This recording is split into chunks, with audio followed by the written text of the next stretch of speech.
ការពីព្រេងនេះមានក្មេងប្រុសពីរនាក់ដែលជាសម្លាញ់នឹងគ្នាថ្ងៃមួយក្មេងប្រុសម្នាក់ត្រូវបានឪពុកម្ដាយយកទៅរស់នៅឯទីក្រុង15ឆ្នាំកន្លងផុតទៅពួកគេទាំងពីរមិនដែលបានជួបមុខគ្នានោះទេថ្ងៃមួយមិត្តភ័ក្តិទីក្រុងក៏បានឃើញរូបថតចាស់របស់ពួកគេហើយគេក៏សម្រេចចិត្តមកលេងមិត្តភ័ក្តិនៅឯជនបទ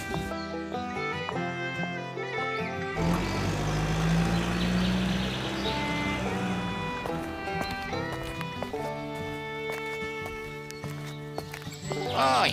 ទីនេះធំក្លិនគួរឲ្យខ្ពើមណាស់វាធំក្លិនអាក្រក់ពីកសិដ្ឋានចិញ្ចឹមសត្វខ្ញុំគួរតែរកផ្ទះមិត្តរបស់ខ្ញុំឃើញឆាប់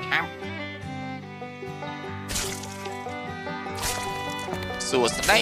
សំឡាញ់ឯងសុខសប្បាយទេខ្ញុំសុខសប្បាយទេខ្ញុំគិតចង់ឲ្យឯងញាប់ផ្អើលមែន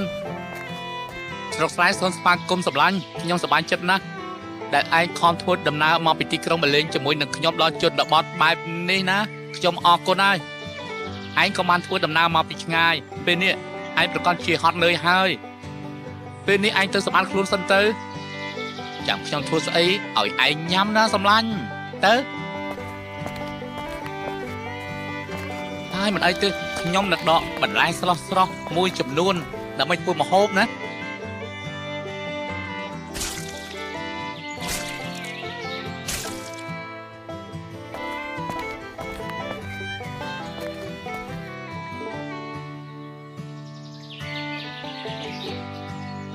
អូមានទឹកតិចដល់ហើយនៅទីក្រុងប្រសើរជាង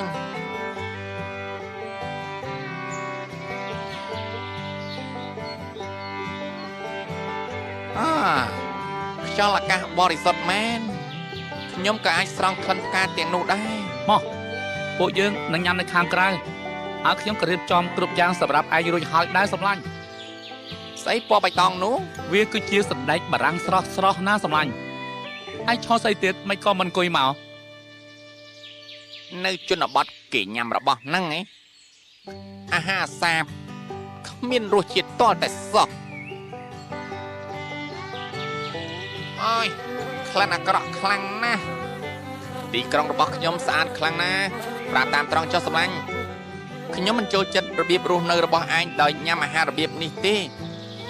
ហើយហុំព័ទ្ធទៅដោយសាឡាអិតនិងរបស់កខ្វក់ទាំងនេះទៀតទៅទីក្រុងរបស់ខ្ញុំទៅឯងនឹងភ្លេចរបស់ទាំងអស់នេះខ្ញុំសូមទោសចំពោះអាហារផងណាប៉ុន្តែអាហាររបស់ខ្ញុំគ្មានបញ្ហាអីនោះទេគ្រប់យ៉ាងនៅទីនេះគឺស្រស់ខ្លាំងណាស់ខ្ញុំចង់ឲ្យឯងទៅទីក្រុងជាមួយខ្ញុំប្រហែលថ្ងៃនិងបង្ហាញពីរបៀបរស់នៅរបស់ខ្ញុំដល់ឯងខ្ញុំនឹងឲ្យឯងញ៉ាំប្រូម៉ាតផាស្តាសណ្ដែកដីហើយនឹងស្អីទៀតស្ដាប់ទៅអស្ចារ្យមែនទែនខ្ញុំជឿថាឯងប្រកាសជារីករាយមិត្តភ័ក្តិទាំងពីរហូបបាយដោយសេចក្តីរីករាយកន្លងផុតទៅប៉ុន្មានថ្ងៃមិត្តភ័ក្តិទីក្រុងក៏សម្រេចចិត្តត្រឡប់ទៅទីក្រុងវិញខ្ញុំដល់ពេលទៅវិញហើយអរគុណខ្ញុំសប្បាយខ្លាំងណាស់ជួបគ្នានៅទីក្រុងឆាប់បន្ទាប់ពីលាគ្នារួចរាល់ហើយមិត្តភ័ក្តិទីក្រុងក៏ចាកចេញទៅប៉ុន្មានថ្ងៃកន្លងផុតទៅមិត្តភ័ក្តិជនបទក៏សម្រេចចិត្តទៅលេងនៅឯទីក្រុងម្ដងអាគារខ្ពស់មែនណោះឡានថ្មីអត់ខ្ញុំគឺនឹងញ៉ាំអីឆ្ងាញ់ទៅណោះខ្ញុំចាប់ផ្ដើមចូលចិត្តទីក្រុងហើយនេះអូយគួរទេដល់ចេះមើលភ្លើងស្តុបទេអីបោចំជាថ្លង់មែនតែហ្មងហើយណោះស្វាគមន៍សម្លាញ់សូមស្វាគមន៍មកកាន់ផ្ទះរបស់ខ្ញុំអត់ខ្ញុំគឺនឹងញ៉ាំអីឆ្ងាញ់ទៅណោះហើយមិត្តភ័ក្តិទីក្រុងក៏បាននាំមិត្តភ័ក្តិជនបទទៅញ៉ាំអីនៅខាងក្រៅទឹកខ្មុំធម្មជាតិទឹកខ្មុំសុខគម្រោងការទទួលទៅសម្រាប់យុទ្ធសាស្ត្រស្អាតចូលសុំមេតាលោកត្រូវប្រយ័ត្នឲ្យខ្ញុំផងបាក់ទឹកខ្មុំលុះទៅដល់តូបម្ហូបអាហារមួយកន្លែងមិត្តភ័ក្តិទាំងពីរក៏កំពុងម្ហូបជាច្រើនចាំអស់មួយសន្ទុះអ្នកលក់ក៏បានរៀបចំម្ហូបអាហារជាស្រេចនៅលើតុមកសម្លាញ់អាហាររួចរាល់ហើយតោះយើងយកខ្លួនឯងទៅសម្លាញ់មានប្រូម៉ាតទឹកដោះគោផាស្តានំប៉័ងប៊ឺសណ្ដែកនិងផ្លែឈើ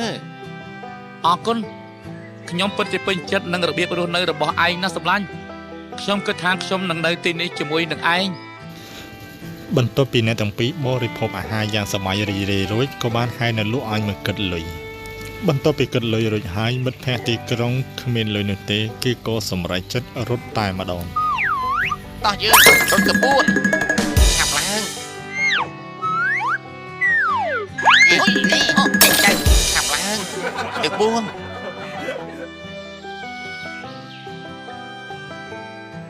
វ៉ាវស្អីគេហ្នឹងហ៎បេះដូងរបស់ខ្ញុំនេះកំពុងតែលូតញាប់ហត់មែនទែនណាសម្លាញ់ កុំបារម្ភអីសម្លាញ់ពេលគាត់ទៅបាត់ពួកយើងនឹងទៅញ៉ាំទៀតមកខ្ញុំនឹងនាំឯងទៅកន្លែងមួយដែលឯងនឹងទទួលបានអាហារគ្រប់ប្រភេទ ស្អីគេទៅហ៎ គឺហាងទំនិញដ៏ល្បី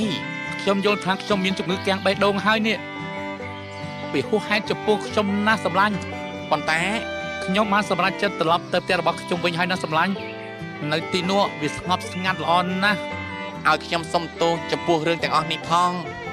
ខ្ញុំសុខចិត្តញ៉ាំអាហារស្រស់ៗនៅក្នុងសួនច្បាររបស់ខ្ញុំវិញជាជាងញ៉ាំអាហារដែលឆ្ងាញ់ទាំងភ័យខ្លាចគ្រប់ពេលវេលាបែបនេះរស់នៅក្នុងជីវិតសាមញ្ញជាជាងរស់នៅក្នុងជីវិតហឺហាដែលត្រូវរត់រហូតបែបនេះ ហើយមិត្តភ័ក្តិជនបទក៏សម្រេចចិត្តត្រឡប់ទៅស្រុកស្រីវិញឯមិត្តភ័ក្តិទីក្រុងក៏មិនហ៊ានខាត់មិត្តភ័ក្តិជនបទនោះដែរចប់